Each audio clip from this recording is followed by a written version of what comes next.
एक बड़ा गंभीर प्रश्न आ गया, गया श्राद्ध के उपरांत श्राद्ध तर्पण पिंड करें कि न करें। पहले हाँ ये पहले द्रविड़ स्थिति पूछी, फिर मैं चर्चा जी करूं। पहले श्रद्धेय द्रविड़ जी शास्त्री से अनुरोध है कि वो बताएं।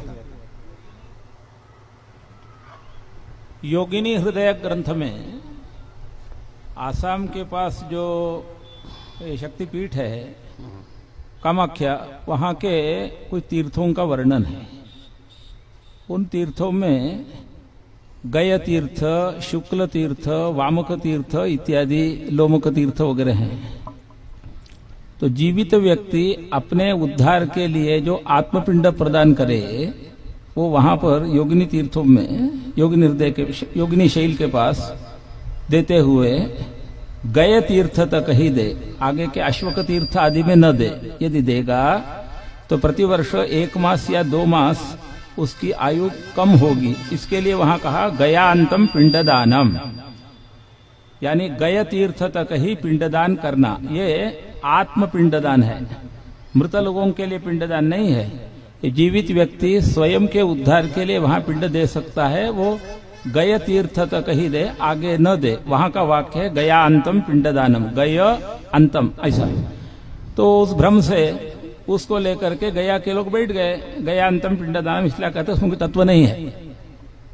करना चाहिए पिंडदान। बहुत श्रेष्ठ। पूज्य ब्रह्मचारी जी महाराज भी इस पर 2 क्षण बताएं।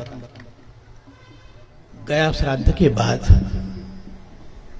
पिंड और तर्पण श्राद्ध, अभी हमारे द्रविड़ जी ने जो कहा वो बिल्कुल ठीक है।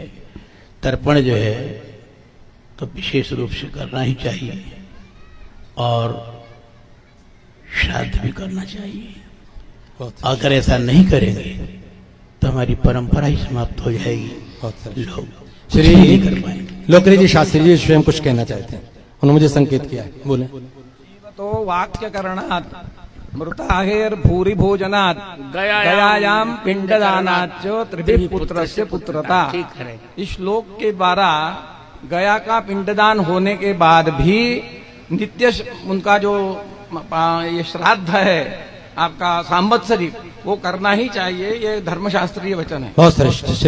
श्रीदेव शुक्ल जी, डॉक्टर शुक्ल जी, अब आएगा अध्यक्ष जी के पास।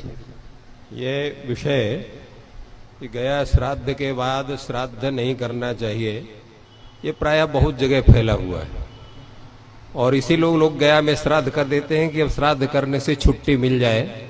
ये कौन पिंडदान करे, कौन जलदान करे, तो ये शास्त्रीय विधि नहीं है। तो होता है पिंड। प्रश्न ये हुआ कि जब हमने गया श्राद्ध करके मुक्त कर दिया तो पितर बचे ही नहीं, तो उनको हम श्राद्ध क्यों करें, ये भी एक प्रश्न होता है।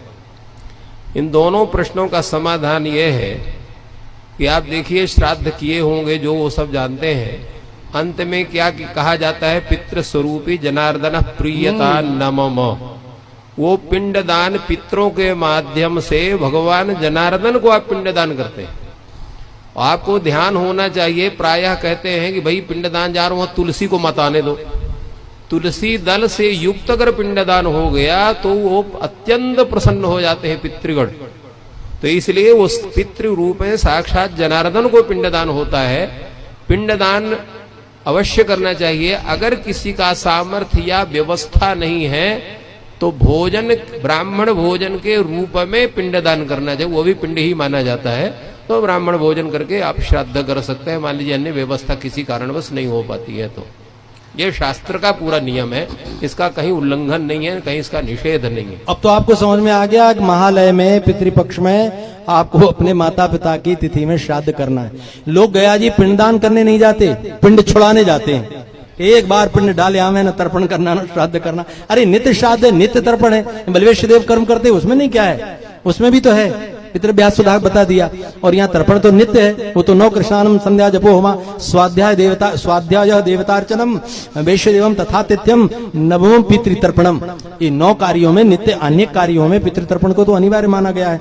और श्राद्ध का विषय भी सभी विद्वान स्पष्ट कर दिया। एक बार